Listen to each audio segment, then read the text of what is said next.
warahmatullahi wabarakatuh. Hai guys, aku Siti Nurjana. Aku mahasiswa semester 1 dari Fakultas Ekonomi dan Bisnis Prodi Akuntansi di Universitas Islam Syekh Yusuf. Kali ini aku mau ngebahas podcast di channelnya si Abah dengan pembahasan Pancasila yang mengangkat tema mengapa sih kita harus mempertahankan Pancasila sebagai ideologi negara bangsa Indonesia. Podcast kali ini akan dihadiri dari mahasiswa semester 1 Universitas Islam Syekh Yusuf Tangerang serta moderatornya dari dosen Universitas Islam Syekh Yusuf Tangerang. Penasaran sama podcastnya? Stay tune terus ya. Jangan lupa like, comment, dan subscribe video ini. Sampai ketemu di podcastnya. Bye-bye. Assalamualaikum warahmatullahi wabarakatuh. Waalaikumsalam warahmatullahi wabarakatuh. Sobat-sobat siapa? Ketemu lagi di channel siapa? Kali ini kita akan berdiskusi tentang mata kuliah pendidikan Pancasila.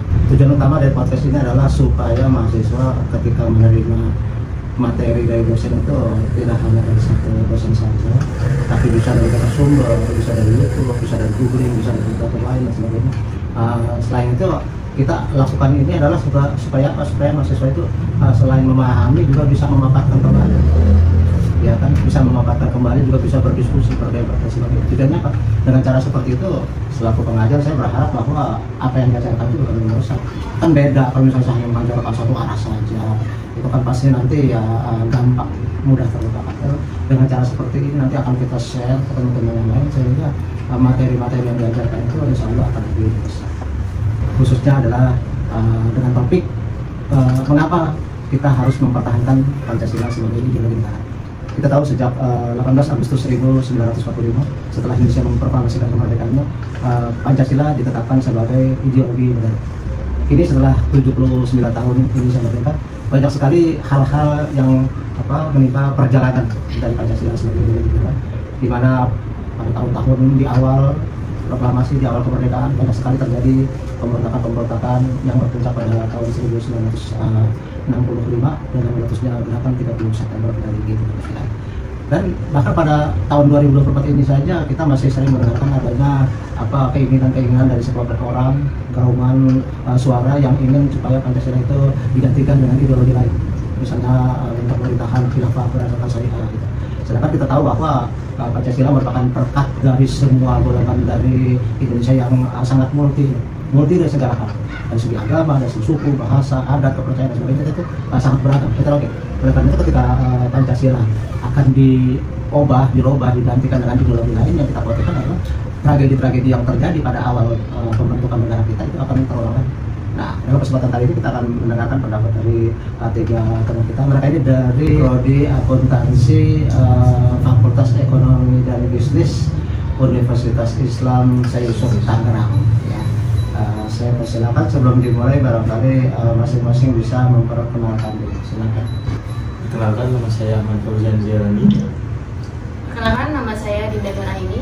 Perkenalkan, nama saya Hilda Rosaifela. Baik, jadi nanti di dalam diskusi ini akan ada perbincangan singkat tentang topik yang tadi kita sebutkan, yaitu tentang mengapa kita perlu mempertahankan Pancasila sebagai ideologi negara. Apa alasannya? Kok mesti kita pertahankan? Kenapa? Saya persilakan, saya Dinda dimulai. Oke teman-teman, jadi kan tadi kita udah ada di sesi perkenalan ya. Kemudian langsung aja kita mulai nih. Tema podcast kali ini tuh mengapa sih kita sebagai warga negara wajib mempertahankan Pancasila sebagai ideologi negara. Sebelumnya, menurut kalian nih, Hilda dan Fauzan, pengertian Pancasila sendiri sebagai ideologi negara itu apa? Mungkin bisa dicoba dulu dari Mbak Hilda kali ya. Menurut saya, Pancasila sebagai ideologi negara yaitu tentang landasan konstitusi dan sistem hukum pemerintahan negara yang menentukan arah dan tujuan pemerintah untuk kebijakan publik. Baik, kalau menurut Fauzan sendiri? Kalau menurut saya, Pancasila sebagai ideologi negara Indonesia itu sebagai cita-cita bangsa Indonesia ya, seperti bunyi Pancasila, ketuhanan yang maha esa, kemanusiaan yang adil dan beradab, persatuan Indonesia, kerakyatan yang dipimpin oleh kebijaksanaan dalam permusyawaratan perwakilan, keadilan sosial bagi seluruh rakyat Indonesia. Oke, baik Abah. Sekarang ini kita lagi ada di generasi Z atau biasa kita sebut dengan Gen Z. Dan berdasarkan riset yang pernah saya baca bahwa 56% dari total seluruh penduduk Indonesia ini merupakan Gen Z. Bagaimana sih tanggapan kalian pengertian Pancasila sebagai ideologi negara sendiri? Menurut saya, Gen Z itu sama seperti generasi lainnya ya, yang memiliki pandangan tentang Pancasila Pancasila sebagai ideologi negara. Sementara yang lain mungkin berpikir Pancasila itu bisa diperbarui sesuai dengan era modern sekarang ini. Itu aja sih dari saya. Ya, menurut Fauzan sendiri? Saya sependapat sama Hilda. Menurut saya Gen Z juga harus terlibat dalam mempertahankan Pancasila. Penting sekali karena Gen Z ini yang akan meneruskan pembangunan negara Indonesia. Oke, saya perlu memberi penjelasan sedikit. Gen Z itu adalah generasi yang lahir di tahun 2000. Ya, generasi yang lahir di tahun 2000. Tahun berapa? 2002. 2001 tahun 2004. Nah, itu semuanya adalah Gen Z atau Gen Z. Anda semua lahir ketika era digitalisasi sudah semakin merebak. Zaman saya dulu kan nggak ada namanya internet, ya kan? Nggak ada namanya telepon, nggak ada televisi juga. Waktu ada televisi hitam putih itu saya masih SMP ya. Sebelumnya nggak ada televisi, listrik aja nggak ada. Nah, jadi Anda lahir di tengah era ketika semuanya dikatakan sudah lengkap, bahkan ada internet. Yang pasti internet itu banyak positif juga banyak negatif. Ya kan, kalau Anda sering lihat-lihat berbagai media sosial baik YouTube, WA dan sebagainya kan banyak sekali itu pengaruh-pengaruh dari sana. Ada orang yang mendukung pemerintah, ada yang anti pemerintah, ada yang pro A si B, ada yang pro si B, sebagainya. Itu semuanya otomatis memiliki potensi untuk memecah belah, ya kan? Dan kemudian memiliki potensi pengaruh-pengaruh asing muncul karena sejak saat boleh dikatakan yang namanya HP ini senantiasa ada di tangan kita. Kita bahkan kalau ketinggalan HP di rumah aja, Anda berangkat kuliah ketinggalan HP itu seolah-olah separuh nyawa hilang, ya kan? Balik lagi. Padahal zaman dulu kan nggak ada yang namanya HP, orang jalan-jalan aja. Nah, sedemikian besarnya pengaruh internet itu, maka dikhawatirkan akan ada pandangan-pandangan dari luar maupun dari orang-orang yang ingin Pancasila itu diganti akan mempengaruhi Anda. Padahal dikatakan tadi oleh Dinda bahwa kita yang namanya generasi Z ini itu jumlahnya 56%. Maka persoalannya yang kita diskusikan adalah bagaimana kalau yang 56% itu kemudian dipengaruhi oleh pandangan-pandangan yang menginginkan Pancasila itu diganti. Nah, ya kan? Ini kan sangat bahaya karena 56% jumlahnya sangat besar. Nah, jadi gangguan ini menjadi sangat potensial sehingga kalau sampai Gen Z itu dipengaruhi oleh pandangan-pandangan tersebut, yang menjadi ancaman bagi Pancasila. Yang seperti itu yang harus kita hindari, ya kan? Oke, silakan gimana? Terlepas dari pembahasan Gen Z, mungkin saya ingin bertanya kepada Mas Fauzan mengenai makna dari Pancasila sebagai ideologi negara. Ideologi negara Indonesia ada 3 aspek. Pertama, ada dasar filosofis dan konstitusional. Yang kedua, panduan nilai dan etika. Yang ketiga, pemersatu dan identitas nasional.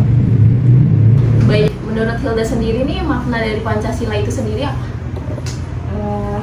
Dengan makna tersebut, Pancasila tidak hanya sebagai dasar hukum negara saja, tetapi sebagai identitas yang membentuk kehidupan berbangsa dan bernegara di Indonesia. Baik, tadi kan udah dijelaskan oleh Mas Fauzan dan Hilda tentang makna dari Pancasila sendiri. Berikutnya, menurut kalian ini ada nggak sih fungsi tersendiri dari Pancasila sebagai ideologi negara? Mungkin bisa coba dari Hilda dulu. Tentu saja ada fungsi Pancasila sebagai ideologi negara, yaitu sebagai pendidikan, pembentukan karakter, pengembangan identitas nasional, resolusi konflik, serta acuan dalam diplomasi dan hubungan internasional. Jadi kita bisa melihat seandainya Gen Z ini tidak memahami Pancasila, ya padahal jumlahnya 56%, itu akan sangat berbahaya. Ya kan? Saya sering mengatakan keras bahwa Indonesia itu tidak ada jaminan 20, 30, 40, 50 tahun lagi masih ada. Jadi Pancasila itu sebenarnya bukan soal disuruh oleh negara, kesadaran kita sendiri untuk tetap kayak gini nih, kamu kesana kemari enak. Ya kan, nggak ada itu. Kalau misalnya kita sudah dipecah belah dengan agama, dengan suku, dengan kita kemana ini jadi susah. Iya, kamu mau kerja juga susah, ada bahayanya. Ya kan, mau jalan-jalan kemana aja pasti kita jadi nggak aman. Tapi dengan situasi seperti ini udah pelihara, dilestarikan, diamalkan, jangan cuma di upacara ketika Anda kemudian jadi pejabat yang mengenai doang di upacara-upacara diomongin, tapi dalam praktek mah enggak, sama aja bohong. Jadi sebenarnya tanggung jawab semua lah. Cuma kalau kita lihat Gen Z itu mayoritas 56%, kan berarti setengah lebih kan, 50%. Ya berarti potensi bahayanya luar biasa kalau ada Gen Z yang nggak Pancasila. Gitu. Oke, baik. Sekarang aku pengen tahu nih, kira-kira menurut Hilda sama Fauzan, gimana cara kalian buat mempertahankan Pancasila itu sendiri sebagai ideologi negara? Ada beberapa cara untuk mempertahankan Pancasila sebagai ideologi negara, yaitu pendidikan digital yang memahami Pancasila untuk kurikulum pendidikan digital dan media sosial pada generasi muda. Yang kedua, pengawasan konten, yaitu memonitoring konten di platform digital untuk mencegah penyebaran informasi yang bertentangan dengan prinsip Pancasila. Oke, sekarang kalau misalkan nih, apa sih dampak buruk jika Pancasila ini tidak dipertahankan sebagai ideologi negara kita? Mungkin dari Fauzan dulu. Jadi, jika Pancasila tidak dilanjuti sebagai ideologi negara, kita yaitu yang pertama, kehilangan landasan nilai bersama, ketidakstabilan hukum Indonesia, krisis identitas nasional, dan pengambilan nilai-nilai kemanusiaan dan keadilan. Nah, makanya kemudian Pancasila itu adalah jati diri kita sendiri, yaitu suatu bangsa yang pertama memiliki ciri khas kita itu religius. Ya, yang kedua kita itu memiliki rasa kemanusiaan yang tinggi. Ya, yang ketiga itu kita senantiasa ingin bersatu dan sudah membuktikan dalam bentuk keguyuban yang kita lihat pada saat ini dalam gotong royong di kampung, membangun musola, membangun jalan, membangun jembatan, membersihkan selokan. Itu kan bukti bahwa kita itu senantiasa bersatu. Lalu kemudian juga kita sejak zaman dulu memiliki satu ciri, yaitu dalam pengambilan keputusan itu tidak individualis, tidak menurut saya, menurut gue begini, enggak, tapi kita senantiasa ingin bermusyawarah, ya kan. Dengan dasar itulah maka kita ingin menciptakan suatu rasa keadilan sosial. Oke. Baik, sobat-sobat Syabah, kiranya demikian diskusi singkat kita tentang perlunya mempertahankan Pancasila sebagai ideologi negara. Karena ideologi adalah suatu ide yang dianggap sangat ideal dalam rangka mempertahankan keutuhan suatu bangsa. Bangsa lain boleh saja mereka ideologinya komunis, ya terserah maunya mereka. Bangsa lain ingin kapitalisme sebagai ideologi negara, terserah. Yang ingin KDADI terserah. Tapi Indonesia, karena kita ini sangat multi kompleks, ya, sangat beragam, kita setuju sepakat bahwa sampai saat ini Pancasila lah yang bisa mempersatukan kita. Dan oleh sebab itu kita harus pertahankan. Jangan sampai Indonesia di tahun-tahun ke depan itu tinggal nama saja. Baik, demikian saya kira dari saya cukup, ya. Saya akhiri, wabillahi taufiq wal hidayah. Assalamualaikum warahmatullahi wabarakatuh. Waalaikumsalam warahmatullahi wabarakatuh. Oke guys, gimana pembahasan podcast kita kali ini? Seru nggak? Oh ya, mengenai Pancasila sebagai ideologi negara, Indonesia harus tetap dipertahankan oleh anak-anak muda, penerus generasi bangsa Indonesia. Jangan sampai kita terpengaruh oleh budaya luar dan media hoax yang suka disebarkan. Kita sebagai generasi muda Indonesia juga harus pintar memilah mana yang baik untuk kita contoh dan mana yang tidak baik untuk kita contoh. Karena perilaku kita akan dicontoh oleh generasi muda selanjutnya. Dan jangan lupa untuk lebih bijak dalam menggunakan media sosial ya. Sampai di sini dulu podcast kita kali ini. Terima kasih sudah menonton podcast kita. Sampai jumpa di podcast kita di video selanjutnya ya.